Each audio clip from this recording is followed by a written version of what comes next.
I recently watched a video about retail stores in Chicago, and it got me thinking. Sometimes the easiest way to understand what's happening in one part of society is to recognize the same pattern somewhere else. And that's what we're going to do today. As I mentioned, I recently watched a video, and it's from David Seaton, in which he discusses several businesses leaving parts of Chicago or the city altogether.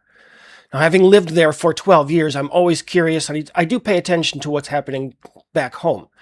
So David walks through a series of local news reports involving several retailers that either closed stores or pulled out of neighborhoods where operating had become increasingly difficult as a result of theft, violence, employee safety, and other poor community conditions. But there's another part of David's argument that really caught my attention. According to community citizens, those businesses were expected to keep operating, keep investing, and keep providing services while at the same time continuing to absorb the consequences of the theft and the neighborhood violence. And then, when the businesses finally left, the conversation became about their neglect of the community. And that's when I realized I wasn't just watching a story about retail stores in Chicago. I was watching a pattern. And that's the comparison that we're going to explore today. David's commentary gives us a real-world example of the societal retail level. And what we'll do is watch what happens when those Chicago businesses close, what happens. We'll hear what residents and politicians have to say. Look at how the companies responded, and then apply the same underlying patterns to relationships at the individual level, or even at the larger social level for that matter. The point is that expectations, treatment, and responsibility are all parallel in both instances. So there is a larger lesson that I want you to take from this, and I hope you can apply it, as I mentioned, elsewhere in life. And let me know in the comments where else you see this happening. When you see people or organizations repeatedly leaving a system, more important than asking and focusing on the fact that they did leave is, what happened to force them to leave? So my goal is to go through these examples from David to help you be more able to recognize these patterns when they do happen in other aspects of life. So let's dive in. And David, thanks for giving me permission to respond to some of your commentary. I'll leave a link to the original video, David's video, in a pinned comment, and highly recommend that viewers go watch that over there. It's a great video, and I'm just going to be covering a few parts of it. So let's start by taking a look at what happened with Whole Foods. Okay, it's important that we're starting in the Englewood neighborhood of Chicago because Englewood has had nothing but problems trying to attract and keep businesses in their neighborhood. At this particular location, there was a Whole Foods a few years ago. They couldn't keep that then. Whole Foods is closing and leaving Englewood after just 6 years in a brand new state-of-the-art facility. This afternoon, we've been tracking the store's departure. I did like the model in which they enter, but I hate the model on which they're exiting. We talked to a number of people really disappointed to hear the store is one of 6 Whole Foods stores closing nationwide. And those that don't have cars and really a lot of transportation, it's harder, but this was actually walking distance for most of us. So Whole Foods was supposed to stay open because it was walking distance for the people who live in the neighborhood. No, that's not how business operates. And that store eventually closed because Whole Foods made the decision that it wasn't profitable. They were experiencing, theft, from the people who were shopping there. Okay, let me pause it right there. So Whole Foods leaves the premium, Whole Foods was the premium option, right? For those of you not familiar, Whole Foods is, I'd say, more of an upscale store. And this is the first pattern. They had a Whole Foods in that neighborhood. They had the premium option of grocery stores. In relationship terms, that's the successful, high-income, high-status guy. He's the one that women want. But there are two sides to every market, whether it's produce or relationships, the buyer and the seller. The community can want Whole Foods, but Whole Foods also has to want the community. And again, the same thing happens in relationships. She can want the 6-figure, 6-foot guy who has options. But the fact that she wants him doesn't obligate him to choose her or to remain in an arrangement that doesn't work for him. The premium store and the premium guy have standards too. And once Whole Foods decided that it was being treated like trash because of the theft and the violence, it left, just like men leave when they're treated like dirt. But then somebody else came along.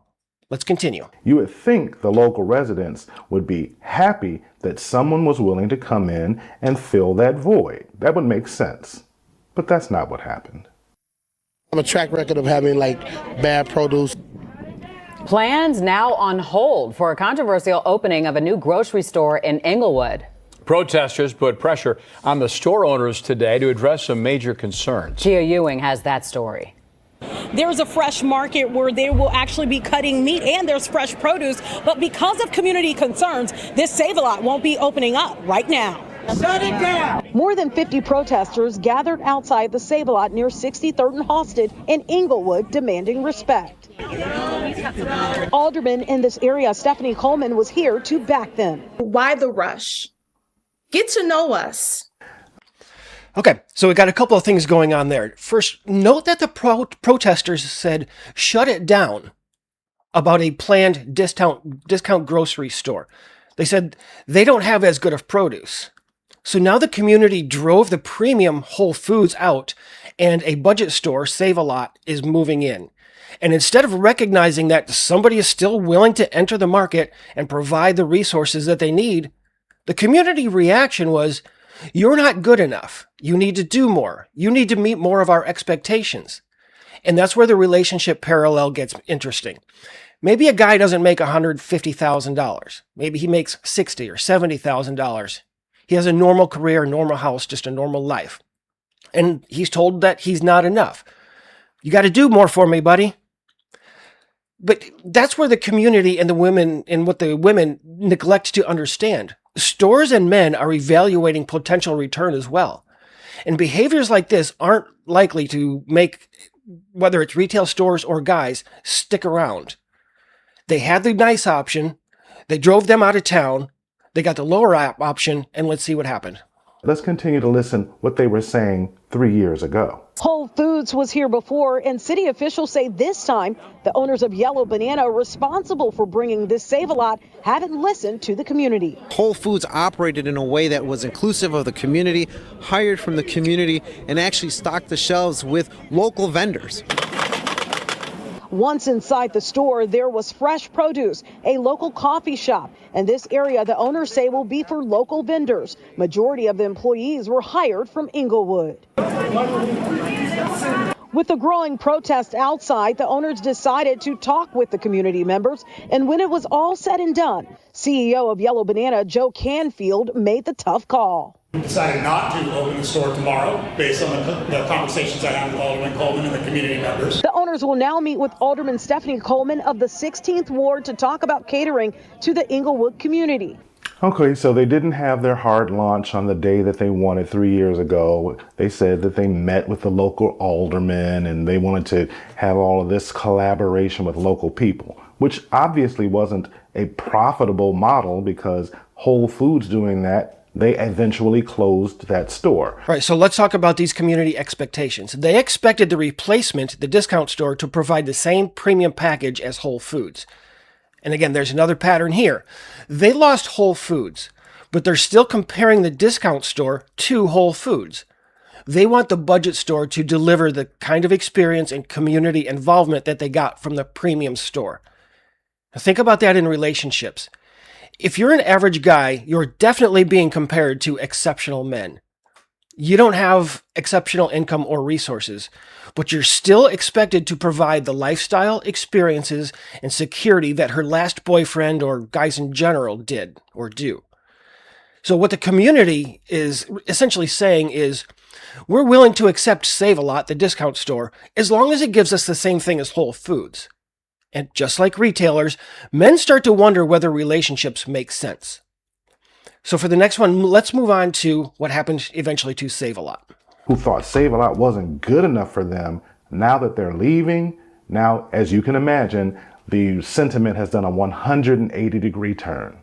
Discounts and disappointment for shoppers at the Save-A-Lot store at 63rd and Halsted. We ain't going nowhere to go. We need affordable things to be able to feed our kids. All 7 Save-A-Lot stores operated by a company called Yellow Banana are set to shut down Saturday unless new investors step in.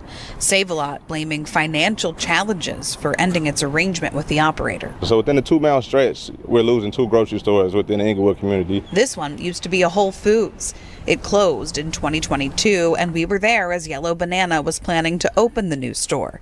Inglewood pushed back. We wanted something substantial, something that we knew would be viable for the community. The city worked out a deal to give Yellow Banana $13.5 million to renovate rundown Save-A-Lot stores. Its CEO promised change. These will be very, very different stores. In a statement, Save-A-Lot says they faced financial headwinds, including dramatic cuts to SNAP benefits, which have severely impacted these stores. So Save-A-Lot is closing 8 stores on the west and the south sides of Chicago, and they're citing a 26% decline in SNAP and EBT tender types. What does that mean? That means the majority of the people who are coming in, or at least a plurality of people who are coming into these stores and spending money, were poor people.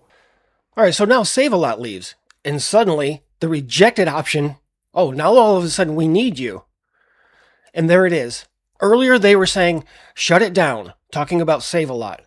Yet crime and violence continued, and Save-A-Lot had the same experience as Whole Foods. Neglected, taken advantage of, and treated like crap. So again, they also packed up and left. And then the response was, now what are we supposed to do? This isn't fair. We don't have any grocery stores around here. And that is the entire relationship market analogy in about 40 seconds. The first premium store, or man, disappears. Then the ordinary store, or man, isn't good enough. And then they disappear. And eventually nothing is left in the community, and women are asking, why are you abandoning us? But they didn't even want you. They didn't want your store or you in the first place. They were already telling you to go away. Now, as David mentioned earlier, that's not how it works. Let's move on to another store in David's commentary. And it's not just Whole Foods and Save-A-Lot that are leaving black parts of Chicago and Chicago in general. You've got major corporations that are orders of magnitude larger than Save-A-Lot that are running for the exits, trying to get out of Chicago. A new round of store closures, including one of the largest locations on Chicago's South Side. Nate Rogers is live in Chatham with details on this. Nate? Yeah, absolutely. I'm Natalie Ann Anthony. This news certainly catching the city council members and longtime Walmart patrons off guard. 4 locations to close throughout the Chicagoland area this coming Sunday. Those locations are neighborhood markets in Kenwood, Lakeview, also Little Village, also the Chatham Supercenter that you see right behind me, located here on South Stewart. Now, according to a memo, Walmart officials say collectively their Chicago stores have not made a profit since the first store opened 17 years ago. They claim to be losing tens of millions of dollars a year, with losses doubling over the last 5 years. Here at the Chatham location, the company remodeled the store twice after massive damage from looting incidents following unrest after the death of George Floyd. Haven't made a profit in 17 years. They tried to remodel the store twice, and they were being looted after the George Floyd incident. So they closed. They weren't profitable. If Walmart can't survive, certainly Save-A-Lot can't survive. There we go. So this one is, I think, at least significant because Walmart is not just a corner store that cannot handle adversity. It's not a mom and pop store, and it's much larger than Save-A-Lot, obviously. And even they eventually say, enough. And that's another mistake that we see from women in the dating market. They assume that because a guy has resources, strength, wealth, and other options, that he should simply continue providing for her while absorbing that financial cost and the disrespect. The guy makes plenty of money. What does it matter? He's strong. He can handle it. He's a man. That's what they're supposed to do. But having the ability to absorb her financial expectations and insolence is not an obligation for him to do it. Eventually, businesses and men alike, even the ones that have a lot of resources, they decide that the violence, theft, lack of reciprocation, and contempt outweigh any benefits. Let's move on with a little bit more from David, and this is one of the residents and what she had to say in what she recognized. It's just not Whole Foods, and it's not just Walmart who are leaving the city of Chicago. There used to be lots of McDonald's locations nearby. Check out all those golden arches. But one by one, you can see most have disappeared. I hate to see it closing, but a lot of our businesses over here are closing. Neighbors in Chatham react to the news. It's a neighborhood store. It's very convenient to get to. Yeah, but it's a lot of unlawful things that happen around here with the peddling and the stealing, and it's a lot of stuff that happened that causes our businesses to close. It's so refreshing to hear a local resident actually tell the truth about what's going on and what's causing these businesses to leave Chicago. But let me pause right there. So this was at least a little bit refreshing. And again, this is an important part of recognizing patterns. Someone inside this community actually suggested maybe the stores are leaving because there's a problem happening, and maybe something about the environment is causing them to leave. As we apply this to relationships, when men aren't approaching, when they're not committing, and they're just simply don't care about marriage, or they're ghosting women, they're, as you know, diagnosed as immature, they're afraid of commitment, they're manipulative, all of those things. But here's the question. What if they're simply responding to the environment, to the poor treatment? If enough people independently start making the same decision, then eventually the pattern itself becomes information. And here's yet another example that goes even a little bit deeper. If you're not going to do what you need to do to not only attract, but keep the businesses that you want in your neighborhoods, then why should anyone care? You've got to do your part. But right on cue, you've got another local alderman who's going to come in and is going to blame everything and everybody except for the actual culprits that are causing this business attrition in Black Chicago. The pharmacy chain told us this location has experienced, quote, significantly higher levels of theft and violent incidents than our other locations, adding that, quote, safety must remain our top priority. I have witnessed some of that, but it's not what you call constant, but it has occurred. We're here to announce something, the Office of Pharmacy Access. An office of 3 staffers, Alderman Hall says, will secure space for pharmacists, covering their overhead costs in neighborhoods that require access to medicine. My conversation with the mayor is going to be, where can we get the money for accessing medicine through the Office of Pharmacy Access? It's not clear what funds would pay for the program. The pilot location is scheduled to open on July 1st. You heard it right there. Walgreens is talking about they can't keep their people safe. They have higher incidents of violence at that Chatham location, so they closed the store. And then Alderman Will Hall, whom I have interviewed before, what does he do? He wants to get some more money to form a panel so he can do an Office of Pharmacy Access. You already have. Oh boy, as I said, it got a little bit deeper there. So Walgreens leaves.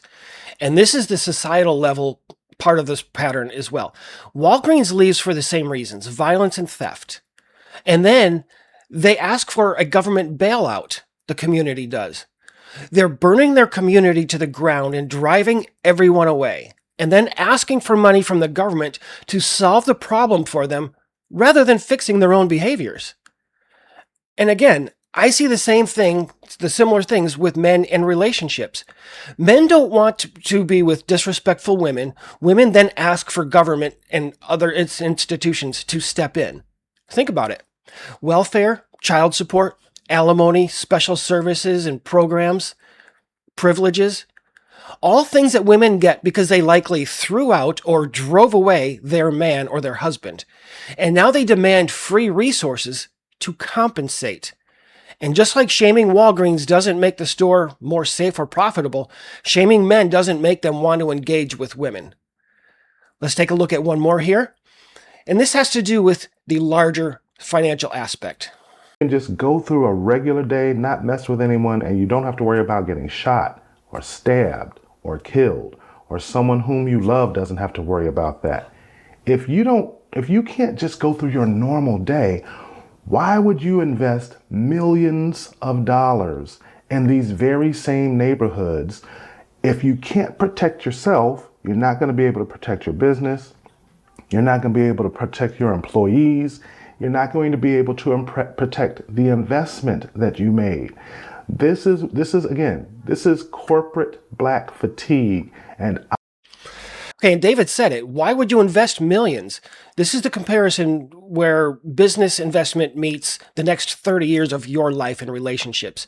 That's marriage. It's your income, your assets, your children, your opportunity cost, and years or even decades of future support when the relationship eventually ends. I mean, hell, at least grocery stores and pharmacies can make a clean break. So that's the larger lesson. We don't fix businesses or relationships exits by condemning people who leave. It's done by fixing whatever made the exit the best option for the person or company that's leaving. Now, that's true, again, whether the participant is Walmart, Walgreens, Save-A-Lot, or yourself. And one more thing here from David. CVS, when all of them leave, then you just don't have what you need. And again, nobody cares. These businesses are not charities. They are for-profit organizations. You have to do your part as a citizen to make sure that you are creating the community in which you want to live. All right. And he was spot on right there as well. With businesses, they are not a charity. And the point here is that the same underlying human behavior keeps appearing in different markets. So in relationships, men are not charities to be taken advantage of by demanding free resources. Whether it's the free enterprise or relationships, people participate voluntarily when they get a return on their investment. Hell, even charities need a return on their investment. And when they don't, they leave. Again, men, companies, charities, doesn't matter. Sure, women don't owe men anything. I wholeheartedly agree and acknowledge that. She can have whatever standards she wants. But that freedom works both ways, ladies. And just like these examples in Chicago, they continue to fail to acknowledge it. Women do. It's the same thing, just a different market. So let's take a step back for a moment and have a look at what just happened here. This is not simply a story about businesses randomly deciding that they don't like Chicago anymore. There was a reason that all of those stores bailed on the city. Crime, theft, and violence, employees and customers who were not safe, and perhaps more importantly, David's argument throughout his entire commentary is that too many people refused to take responsibility for the conditions that drove those businesses out. Whole Foods left. Save-A-Lot came in. Save-A-Lot left. Walmart reached its limits. Walgreens cited significantly higher theft and violence incidents at one of its locations and said, "F this, we're out." And a woman even acknowledged the connection herself, that theft and unlawful activity were driving businesses out of the community. That's the part of this pattern that I don't want you to miss. Women repeatedly create conditions that make men's participation miserable and costly. They refuse to take responsibility for their actions and then act surprised while demanding government support when they can't get or keep a man. That's where the relationship parallel is at its core. We constantly hear about men who aren't approaching, men who aren't committing, and they don't want to get married or to have kids. But how often do those women ask what those men have been experiencing? When they finally decide that the relationship market is no longer worth it, does anyone examine those conditions that men are experiencing? And that's exactly the mistakes that Chicago is making. And quite honestly, it has been for years. These are just a few examples from dozens of what's actually going on up there in Chicago. If businesses are repeatedly getting robbed, they're losing money, they're dealing with violence, and their employees are not safe, you don't solve the problem by shaming Walmart or Walgreens for closing. And the same principle again applies at the individual level. If society wants men to participate in relationships and marriage, then it needs to care about whether the environment is one that men care to participate in. And that's the lesson that I want you to carry away from this. When you see people leaving the system, whether it's a business leaving a neighborhood or men leaving a relationship or the dating market, don't stop at the fact that they're just leaving. Look for the pattern underneath it. I would love to read your similar patterns in the comments, so share them with us as well. Cheers, guys. Thanks a bunch for staying to the end, and be careful out there.